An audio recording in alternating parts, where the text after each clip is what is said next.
Salam, bugün blastomer məsələlərinin izahlarına baxacağıq. Zigot mitoz yolla uzununa bölünüb blastomerləri əmələ gətirir. Zigot mitoz yolla uzununa bölünür və bu zaman 2 blastomer yaradır.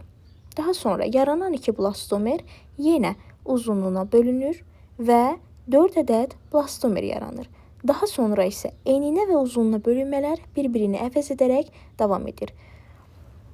Eninə 8-dən 16 yarananda isə artıq uzunluğuna, daha sonra 16 blastomerdən 32-si yarananda eninə, 32 blastomerdən 64-ü yarananda uzunluğuna, 64 blastomerdən 128-i yarananda isə eninə bölünməklə əmələ gəlir blastomerlər. Deməli, ilk 2 bölünmə uzunluğuna, daha sonra isə bölünmələr eninə, uzunluğuna şəklində bir-birini əvəz edərək davam edir. Və zigot uzunluğuna yolla, mitoz yolla bölünür və bu zaman 2 blastomer yaratdı. Yaranan 2 blastomer yenə uzunluğuna bölünmə keçirdi və 4 ədəd blastomer yaratdı.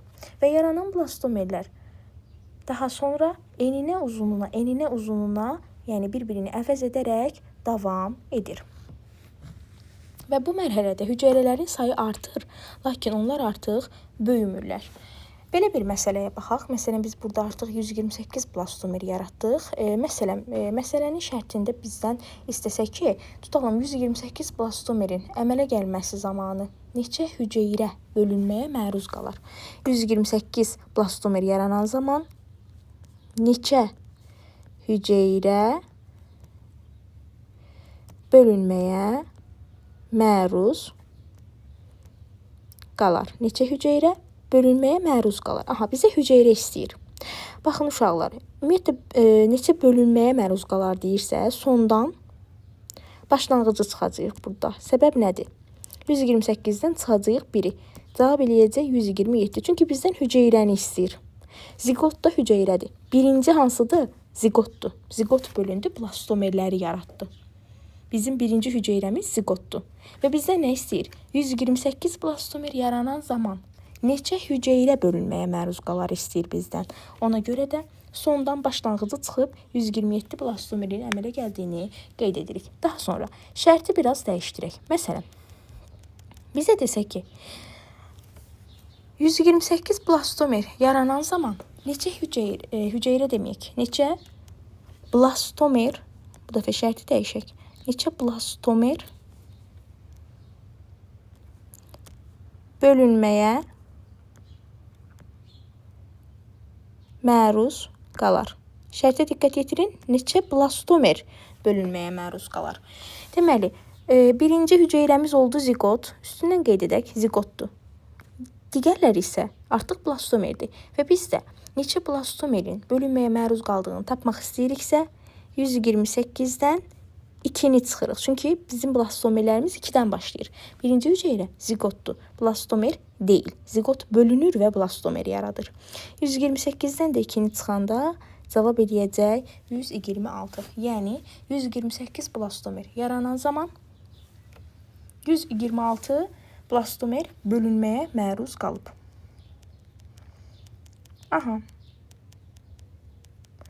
Daha sonra şərti dəyişdirək. Tutalım bizə desək ki, 128 blastomer yaranan zaman neçə hüceyrə uzunluğuna bölünməyə, neçə hüceyrə uzunluğuna bölünməklə əmələ gəlib.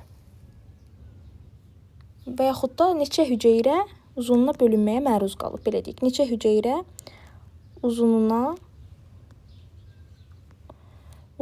bölünməyə məruz qalıb. Neçə hüceyrə uzunluğuna bölünməyə məruz qalıb. Neçə hüceyrə uzunluğuna bölünməyə. Baxın, hansı hüceyrələr uzunluğuna bölünüb? Baxın, birinci hüceyrəmiz, daha sonra ikinci hüceyrəmiz uzunluğuna bölünməyə məruz qalıb. Daha sonra 8. Daha sonra uzunluğuna bölünən hansıdır? Bir də 32 hüceyrəmiz deməli uzunluğuna bölünməyə məruz qalıb. Və cavab eləyir. 1-in üzərinə 2 gəlib 8, onun da üzərinə 32 gələndə cavab eləyəcək 43 hüceyrəmiz uzunluğuna bölünməyə məruz qalıb. Bizə desə ki, neçə hüceyrəmiz eninə bölünməyə məruz qalıb. Necə tapacağıq? Baxın, neçə hüceyrəmiz eninə bölünməyə məruz qalıb. Neçə hüceyrəmiz eninə bölünməyə məruz qalıb. Baxın, 4 eninə bölünməyə məruz qalıb. Daha sonra 16 eninə bölünməyə məruz qalıb. Daha sonra bir də 64 eninə bölünməyə məruz qalıb.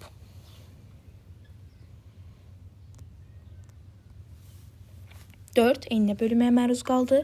16 eninə bölünməyə məruz qaldı. Bir də 64. Cavabı tapırıq 84. Neçə hüceyrəmiz? 84 hüceyrəmiz eninə bölünməyə məruz qalıb. Daha sonra şərti dəyişdirək. Neçə hüceyrəmiz eninə bölünməklə əmələ gəlib. Neçə hüceyrəmiz eninə bölünməklə əmələ gəlib. Baxın, 8-ci hüceyrəmiz eninə bölünməklə əmələ gəlib. 8. Daha sonra 32 eninə bölünməklə yaranıb. Daha sonra isə 128 də eninə bölünməklə yaranıb. Cavab elədi 168. Daha sonra neçə hüceyrəmiz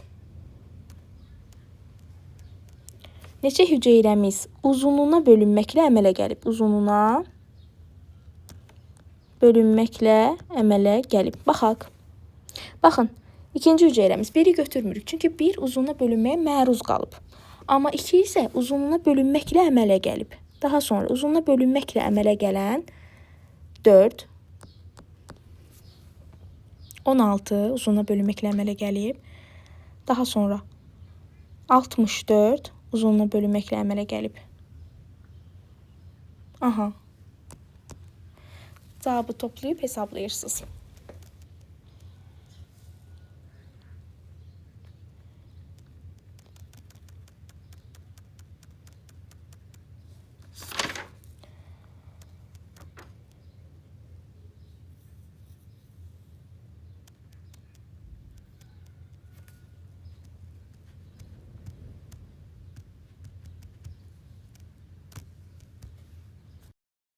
Bugünkü izahımız bura qədər. Kanalıma abunə olmayı, videonu like etməyi və rəy bildirməyi unutmayın. Sağ olun.